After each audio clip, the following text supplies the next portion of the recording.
Now, coming up, we have Patrick Henningsen, and he will discuss the African move to put U.S. troops into combat in 4 African nations, pursuing the Lord's Liberation Army in Uganda. And joining us now is Patrick Henningsen, a contributor for Infowars.com and author of the blog 21st Century Wire. Patrick, thanks for joining us. It's good to be here, Aaron. Thank you very much. Now, you've recently written the article published on Infowars yesterday, Obama's Great African Military Safari. Obviously, he has agreed to dispatch somewhere on the order of 100 troops to Uganda and really four total African countries. Tell us what's going on. Okay, this is all about, at the moment, the announcement is saying that he's sending 100 troops, unspecified, but it looks like special forces troops to Uganda. And the main reason for this, or the party line, is that these troops will be used to fight the Lord's Resistance Army, led by the bin Laden-esque kind of evil character named Joseph Kony. Now, the Lord's Resistance Army has been around since 1987. Okay, so this is no new sort of event in Uganda, and there's incursions over the border to the north, and there's lots of fantastic stories, some of which may be true, some of which may not be true, about Kony impressing child soldiers and taking children as sex slaves, etc.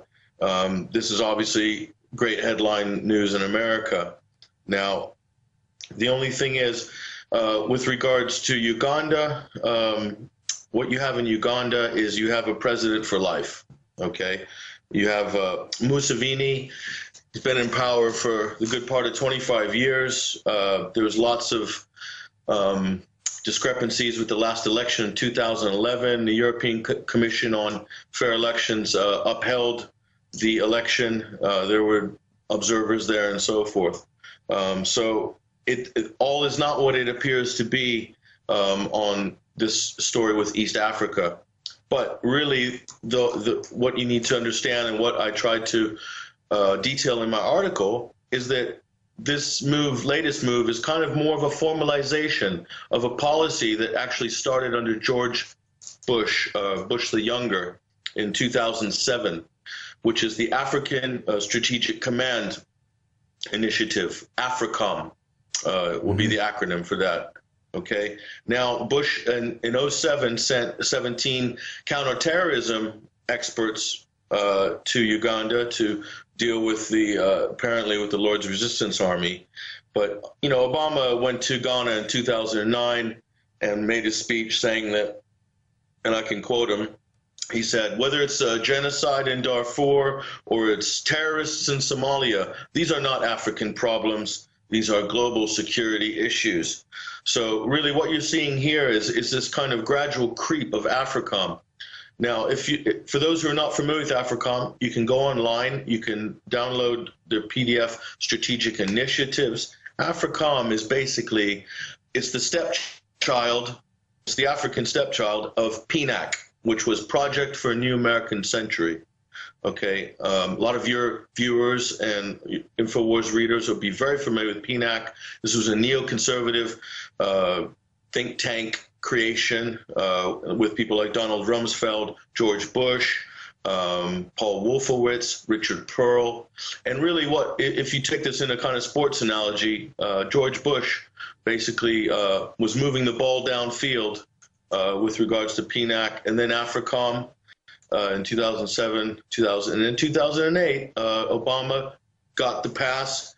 He was given the ball, and here we are in 2011, and Obama is the guy, ironically, America's first African president, is the guy who's going to take the ball over the goal line and establish a permanent U.S. military presence on the continent of Africa. Well, exactly. We know this is part of the larger military-industrial complex. The same PNAC used to be Team B, the same people arguing for always greater military spending in the Cold War.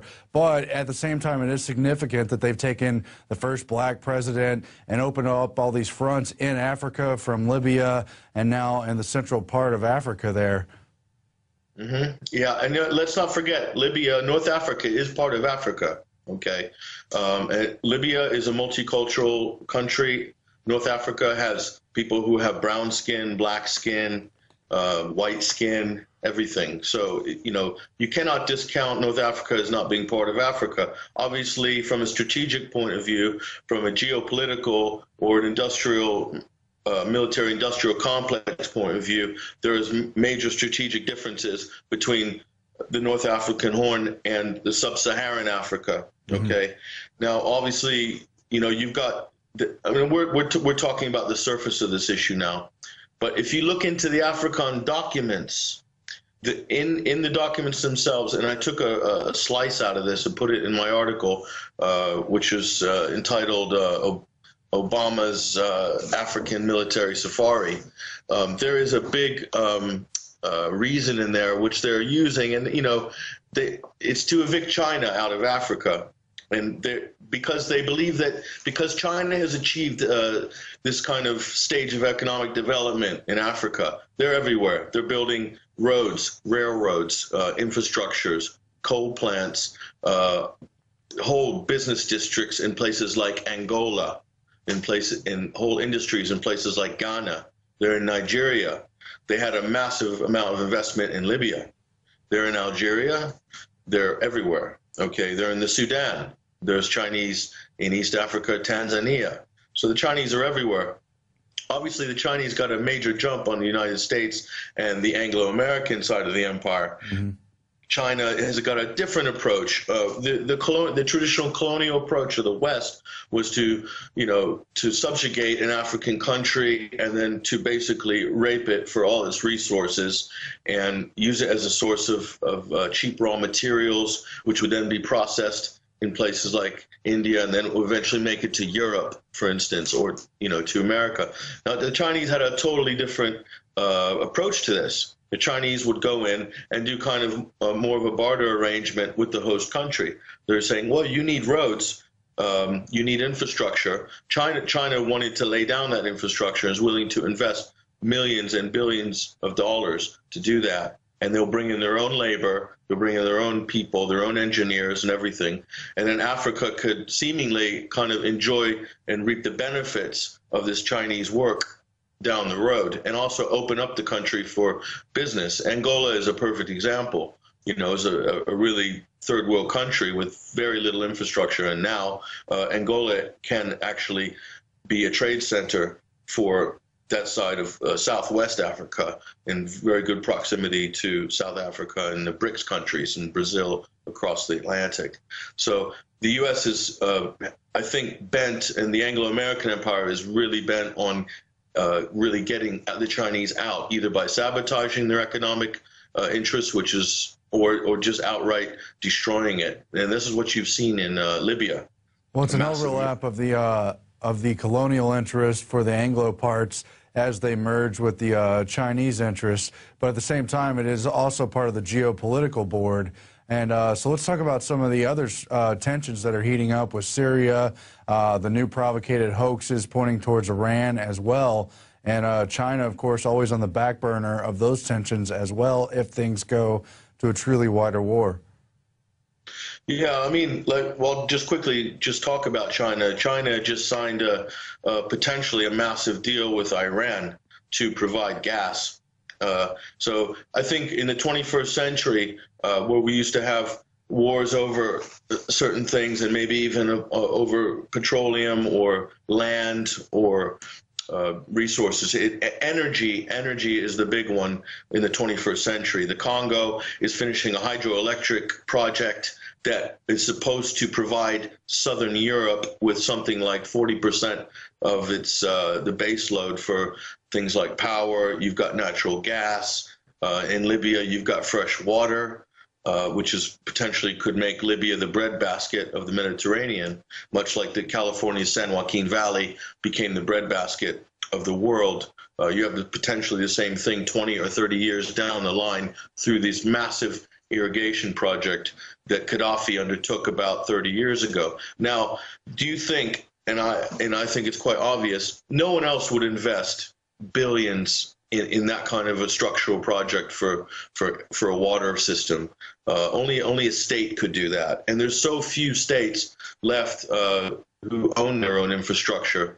I'm not advocating socialism by any means, but I'm saying private industry would not make that sort of investment seeing ahead 30 years. Gaddafi did. The Great Man-Made Water Project is probably of the wonders of the world technologically, it's probably in the top 5 for a man-made engineering feat on the whole planet in the history of the world. That was done by Muammar Gaddafi, and it was done for Libyans. And it was everything that Gaddafi did, if you look at his record since as far back as I could see in 30 years or something, every penny was reinvested in Libya. It was for Libyans and also for Africa and for Africans. And now you have a complete reversal of this agenda right now. Libya has fallen, and then AFRICOM has now got a much stronger foothold now on the continent. So the dominoes are slowly falling. With regards to Syria, a lot of people in Syria are afraid that it's going to go the way of Libya. And the biggest thing about Libya, absolutely the biggest thing, above the fake 1973 UN resolution, above the NATO bombing, and the complete, what I believe will be the crime of the century. It's like a smash and grab. It's like when you drive your car into a high street shop and then smash the window and just take everything out. This is NATO and America and Britain and France's version of a smash and grab. But the biggest thing was the media. Basically, the way they reported Libya, this is brand new. So we didn't have embedded reporters like we did in Iraq or Afghanistan. It was basically fresh. There was still press able to move around. But the amount of news that was coming out of Libya that was completely fake. And I'm probably going to write a story about this in the next couple of days just to put it all together. But it's absolutely unbelievable. Everything you heard was a lie from A to Z. Timetables were switched. They said Tripoli fell with no resistance. That wasn't true.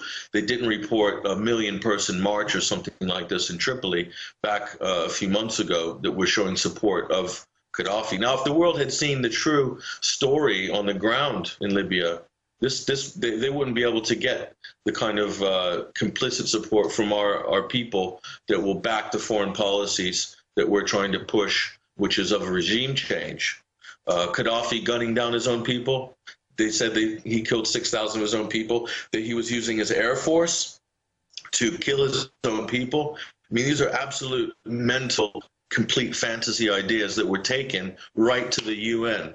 You know, this is supposed to be the highest table on the planet, a political diplomatic table, with complete lies and fabrications in order to get a resolution, which turned into fait accompli of a complete bombing raid and regime change. Syria, we're going to see the same thing. It's already happening. Stories of soldiers defecting. This is a very powerful one in the Western mind. And the other one will be soldiers turning on soldiers. There was a fake story about a woman who was abducted a couple of weeks ago. I wrote a story for InfoWars about that. Zainab, and she was beheaded and decapitated, and they sent the body back in pieces. And she shows up, lo and behold, 10 days ago saying, "Oh, I'm alive. This isn't true," you know. But that story was once those memes get put into, slipped into the mainstream media and then into the consciousness of people in the West, you really, even if you've debunked them and shown them that they're completely true, that they stay, somehow they stay, and the impetus stays. Like the Iranian Saudi diplomat, Mexican Zeta assassination plot, even if it's completely debunked, even if they're shown that it's a total sham, Hillary Clinton is still running at the State Department, running with this thing. It's unbelievable. But these are the times we live in.